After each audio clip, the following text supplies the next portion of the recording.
Hi, my name is Edmund Williams and welcome to Lehr Homestead. I'd like to talk with you a little bit today about companion planting and particularly a Three Sisters garden. As you can see from the plants in front of me, I do a lot of companion planting in a Lehr garden. I've got right here, I've got chard, I've got squash, I've got tomatoes, I've got a whole bunch of other little plants all working together in here. That's really possible a lot because of the soil and the nutrient exchange in a Lehr garden. The rich organic soil that's actually breaking down and releasing those nutrients for the plants combined with the fish waste that's in the water that flows through gives the plants all of the nutrients they need to grow really strong and healthy, and they don't really compete with the other plants for the nutrients. In fact, they only really compete with each other for sunlight. So it gives me a lot of opportunity to experiment with different companion planting styles.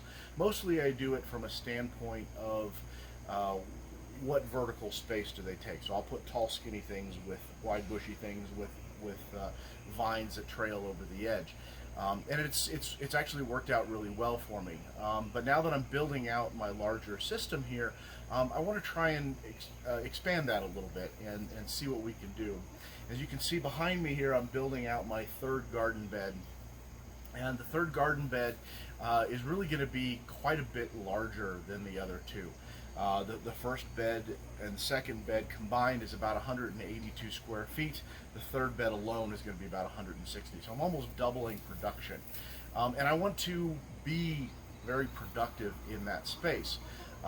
But realizing that I'm in the Phoenix area, I'm already hitting temperatures around 110 degrees during the middle of the day. And it's only going to get hotter from there. You know, we'll top out about 115, 120, but we hit those on a fairly daily basis. So I need to have plants that are going to actually survive here. So what I want to try out is a Three Sisters garden. A Three Sisters garden is a companion planting set that was developed by Native Americans, as far as I know, in various places in the United States. And what it is corn, beans, and squash. Now the corn provides the vertical support. The pole beans grow up the corn. They fix nitrogen into the soil because both corn and squash are heavy feeders. The squash crawls along the ground. You've got a vining crop that helps shade the soil, reduce the soil temperature, and reduce the weed population. And so the three work really, really well together.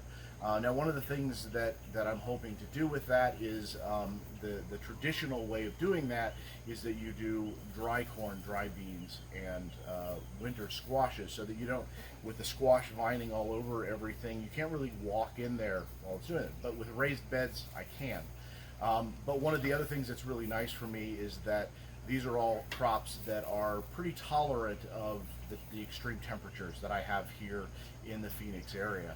So it's something that should be really, really productive, and we're going to try it out, and we'll definitely keep you guys up to date. So let me just show you something here real quick. One of the things that's nice about the Phoenix climate is that I have really long summers to deal with. I can start doing summer plantings in February or March, and we don't really get our first frost until typically December sometime. So I can actually get 2 full plantings of corn in a given year. So this is actually one that I started. This is in my second garden bed. I started this a little over a month ago. As you can see, the corn's doing really well. This is some spaghetti squash, but I'm playing a little bit with the different varieties. So instead of dry corn, I'm doing sweet corn. Being from Illinois, I'm doing Illini Extra Sweet. This is something that I grew up on as a kid and have not found since I left Illinois other than in seed store. So I'm really excited to grow this. It's fantastically sweet corn. I planted the beans once the corn was up about 5 inches, so they're running a little bit behind, but that's what I want because this corn is going to be the scaffolding for the beans to grow on. And as for the squash, I'm actually growing pretty much anything in the cucurbit family that vines. I may, in the third bed, plant some summer squash, which doesn't really vine much, but I've got winter squash, which vines all over the place. I've got melons, and down at that end, I've got cucumbers. And so I'm going to try all that out. And of course, in the larger bed, I'm going to plant more melons. Winter squash, according to my planting calendar, it's maybe a little bit past prime time to plant that, but the melons and the cucumbers do really, really well in the heat. Also, the green beans are, it's a little bit, maybe a month or so past time to plant green beans, but I've got the Chinese yard-long beans do really, really well in the summer heat here. So I'm going to plant a whole bunch of those and see how well we can do with them. But I'll keep you guys up to date. Thanks for joining me.